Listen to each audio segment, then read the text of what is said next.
Bonjour à tous, donc aujourd'hui je vous retrouve pour une nouvelle vidéo, update lecture, point lecture. Alors j'ai lu enfin le 4e tome de la série Le Pont des Tempêtes de Daniel L. Johnson, La guerre sans fin chez Bragelonne. J'ai adoré ce tome-ci. Alors je vous avoue que le tome 3 il était vraiment difficile parce que on passe à des personnages secondaires, donc c'est comme si on recommençait une histoire, même si voilà, on recommence l'histoire avec d'autres points de vue, voilà. Mais c'était un peu difficile parce que on avait déjà deux personnages principaux qu'on connaissait, que voilà, on est habitué, et là d'un seul coup, le tome 3, je sais pas, il y a eu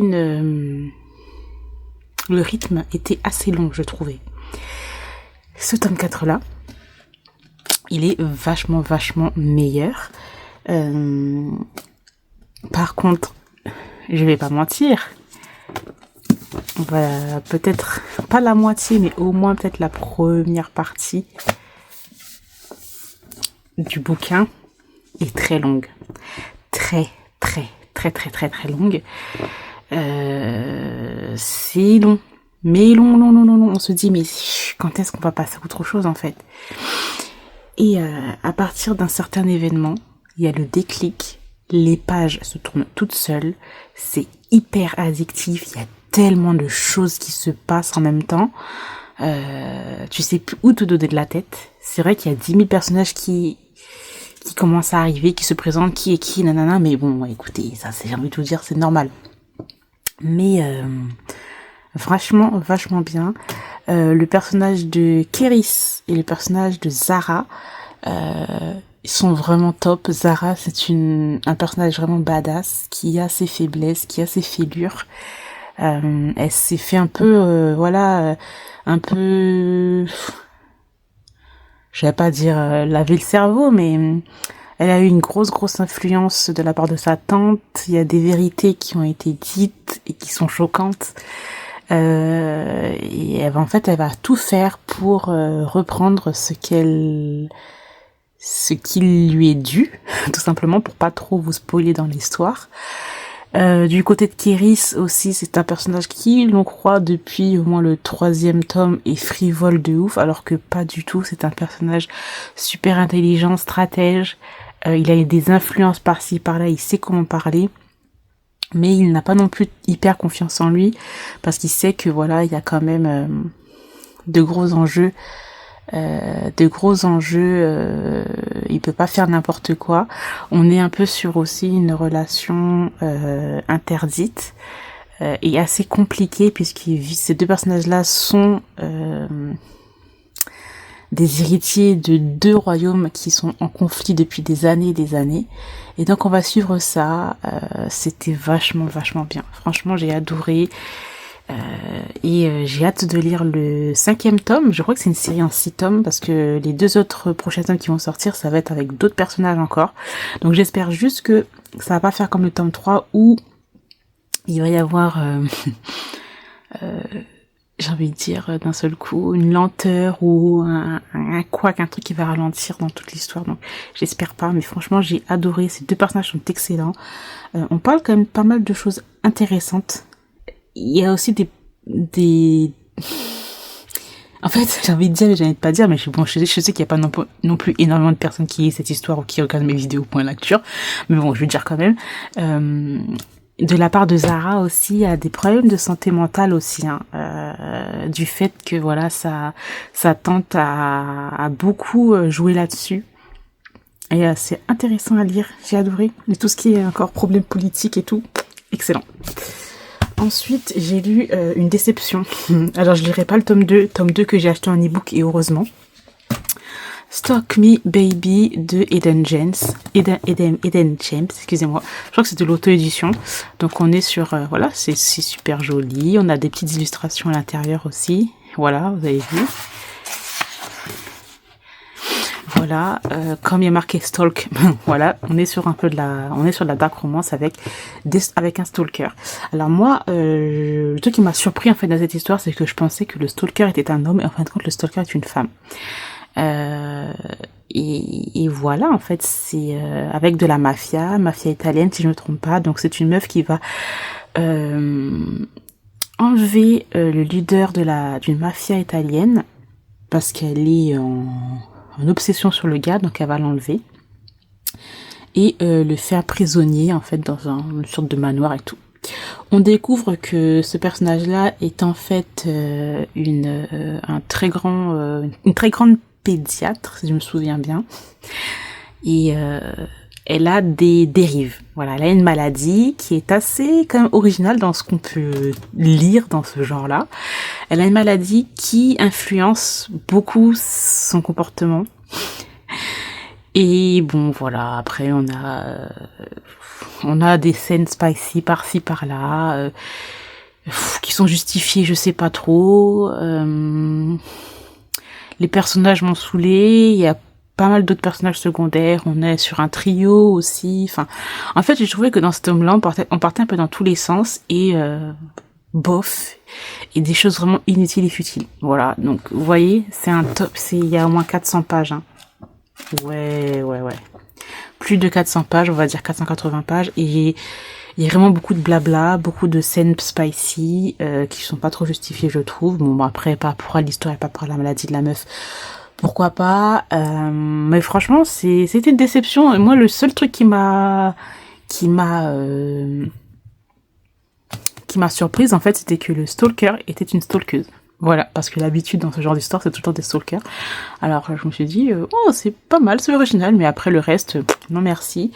On a la suite avec les enfants des personnages. Ouais, tu sens qu'il va y avoir le tome 2, ça sera peut-être sur eux, mais bon, c'est pas non plus intéressant, enfin, je sais pas, il y a un truc qui coince et je sais pas, c'est bof. Donc je vous laisse quand même le résumé. Et puis voilà, c'est tout. Ensuite, j'ai lu, je vous le mets en e-book, un lien de fer et de feu, ou de feu et de fer, je ne sais plus. Bref, voilà, c'est celui-là, ce livre-là. Ce premier tome-là, je l'ai vraiment adoré. Alors, j'ai eu énormément du mal, en fait, avec l'histoire, parce qu'on est un peu sur du science-fiction, un peu avec j'allais dire des aliens. Oui et non, et des orques. Enfin, on est sur un truc un peu très fantastique, très fantasy plutôt, et très SF, donc science-fiction. Franchement, j'ai adoré, mais j'ai eu beaucoup de mal en fait à imaginer les mondes. Alors je me suis dit voilà, il faut que je m'imagine par exemple, vous voyez le Marvel là. Comment ça s'appelle?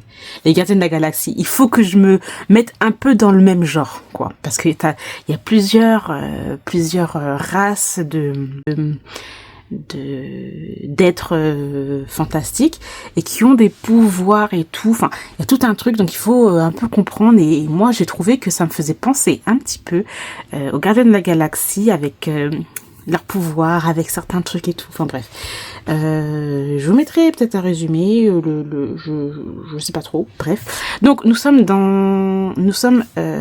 sur une sorte de planète, on va dire ça comme ça, où nous avons des personnages il y a des personnes très érudits, qui en fait travaillent une sorte de magie, avec un peu une sorte d'atome, enfin c'est tout un truc un peu scientifique et tout. Et ces gens-là vivent en fait vraiment confortablement, loin de la guerre, etc. Les gens qui sont vraiment dans la guerre, c'est vraiment le peuple, hein, on va dire comme d'habitude, et surtout les orques. Les orques sont les guerriers, c'est eux qui vont au front, et on est sur aussi de l'Omégaverse, donc avec des omégas, des alphas, des bêtas. Et nous sommes avec notre personnage principal, je ne sais plus comment il s'appelle, qui est un oméga, qui est très érudit et qui va se retrouver, en fait, il est à l'université, il fait ses recherches et il veut faire un truc, mais malheureusement il peut pas parce que voilà, avec les coupes budgétaires, on lui met un peu les bâtons dans les roues, tout simplement, et on va l'envoyer, enfin sa professeure va l'envoyer chez un autre professeur qui est lui complètement dans tout ce qui est au front, voilà, au front, mais à l'arrière-plan, quoi. Parce qu'en fait, il est là-bas juste pour faire des expériences scientifiques. Et donc, il va se retrouver là-bas. Et ça va être un gros choc culturel par rapport à ça, parce qu'il va se retrouver là, lui qui est d'habitude dans un truc où c'est assez paisible, propre, etc. Là, il va vraiment se retrouver vraiment à la base des bases, avec tous les orques, avec la pauvreté, la saleté, enfin la guerre, tout simplement. Et la réalité de la guerre. Donc il va se retrouver là-bas et il va rencontrer un orc qui est lui alpha. Voilà, donc vous pouvez déjà comprendre que ces deux-là vont être déjà attirés l'un vers l'autre. Par contre, il va y avoir une sorte d'expérience que le professeur va faire par rapport au lien qu'il y a entre les alphas et les omégas pour pouvoir libérer un peu de force et en fait combattre ce qu'ils doivent combattre pour la guerre, tout simplement. Et ces deux-là, bon, ils vont faire un peu ce lien-là et tout. Donc on suit tout ça. J'ai adoré le personnage de l'orque. Il est un peu genre bougon, etc. Mais en même temps, pas si bougon que ça. Et l'autre personnage qui est un petit peu j'allais dire un peu dandy. Vraiment un peu dandy. Hein. Un peu princess aussi par moment. Donc voilà, j'ai vraiment beaucoup aimé. Il y a un tome 2, mais c'est pas avec les mêmes personnages, c'est avec d'autres personnages. Donc j'avais acheté l'e-book. Je pense que je vais m'acheter le livre en version papier, mais il y a deux versions. Je vais vous montrer. Il y a cette version-là qui est comme l'e-book, et il y a cette version-là où je crois que c'est en version hardback, un truc comme ça. Donc je sais pas trop. Je trouve que la version brochée e-book est quand même beaucoup plus belle. Et en plus de ça, c'est vraiment les personnages qui sont décrits là, ils sont comme ça. Donc moi je pense que je vais prendre ça et je vous le montrerai bientôt dans des prochaines book hauls qui vont arriver. Donc voilà, j'ai adoré, c'était vraiment une très bonne découverte. L'auteur ou l'autrice, j'ai déjà lu des livres d'elle il y a déjà des années de cela. Donc franchement j'étais hyper contente de retrouver sa plume, c'est addictif. Comme je disais, c'est un peu difficile en fait à se mettre dedans, mais à partir du moment où elle commence un peu à décrire le truc, comme je vous l'ai dit, pour moi, quand elle est en train de décrire son monde là, dans ma tête, direct, ça m'a fait les Gardiens de la Galaxie, un peu toutes les créatures fantastiques, etc., tous les pouvoirs, tous les trucs, au moment où notre personnage principal se retrouve au front, etc. Enfin, franchement, ça me fait penser vraiment à ça. Donc voilà, j'ai adoré et je pense que je lirai le tome 2, mais je sais pas trop parce que c'est avec un autre personnage. Ce personnage-là, je le trouve pas trop, je sais pas. À voir, on verra. Je vous dirai si je change d'avis ou pas. Je change d'avis toutes les 2 secondes, donc voilà. Dans tous les cas, j'ai terminé pour ce update lecture. J'espère que cette vidéo vous aura plu. Je vous remercie de l'avoir regardé et moi je vous retrouve très bientôt.